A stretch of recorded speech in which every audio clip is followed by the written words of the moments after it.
it's painful to understand how much of what you're doing isn't productive. So I'll give you an example. So I've done this a couple of times with classrooms full of students. Usually when I'm lecturing about career development, say, okay, how much time do you waste? So then I get the class to vote. How many of you waste 10 hours a day? It's like 10% of the kids will put up their hands. And it's interesting because I don't define what constitutes waste. I just ask the question. So they're diagnosing themselves, right? I'm not saying you're wasting 10 hours a day. I'm just asking. It's like, given your own attitude, how much time are you wasting? 10 hours a day. It's like 10% of the people put up their hands. Well, when you get to like 6 hours a day, 80% of the people put up their hands.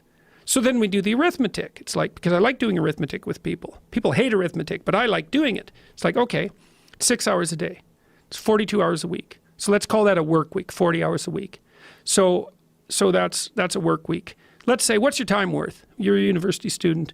Well, it's certainly worth minimum wage, because obviously, but it's worth way more than that, because if you spend a productive hour when you're 20, then you gain the benefits of that hour for the rest of your life. So there's the compounding effect of time spent when we were young. So I say, well, let's assume your time's worth $50 an hour, which I think is an underestimate, but whatever. Let's call it 50. We could call it 25, but we'll call it 50.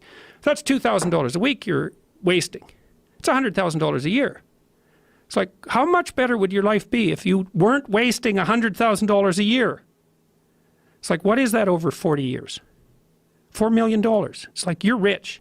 You don't even know it. Quit wasting time. By your own definition. It's like people shake their heads like, oh, I never thought about it that way. It's like, yeah, think about it that way. Don't waste your damn life. And then you think, well, why would people be resistant to that message? It's like, well, you really want to wake up and figure out that you're wasting half your life? And you know, when people do that kind of wasting, they actually hate it. You know, and I've had lots of people come to my clinical practice who were chronic procrastinators. You know, and so they're watching YouTube videos, say, but not ones that are good for them, although sometimes they will do that, but just browsing in that kind of mindless way that you do when you're not paying attention and you're trying to kill time. And people doing that, they feel bad, they get depressed, they feel anxious, they can't get away from it, they feel kind of quasi-addicted. That's what they're saying about social media now. It's a huge issue with young kids. Absolutely, but there's this feeling of kind of internal rot and corruption that goes along with it. It's like, yeah, well, you're wasting your life. It's like, so it's painful. It's painful to recognize that. Then it's painful to think, oh my God, look how undisciplined I am. I don't know anything. I can't use a schedule. I can't stick to a calendar. I don't have any aims. I don't know anything about the world, right? And maybe there's a part of me that's bitter because I haven't got everything already. And I'd just like to say, to hell with it. That's the recognition of the Jungian shadow. It's like, that's what makes you vicious and untrustworthy. All of that. No one wants to look at that. And no bloody wonder. But hey, the alternative is worse.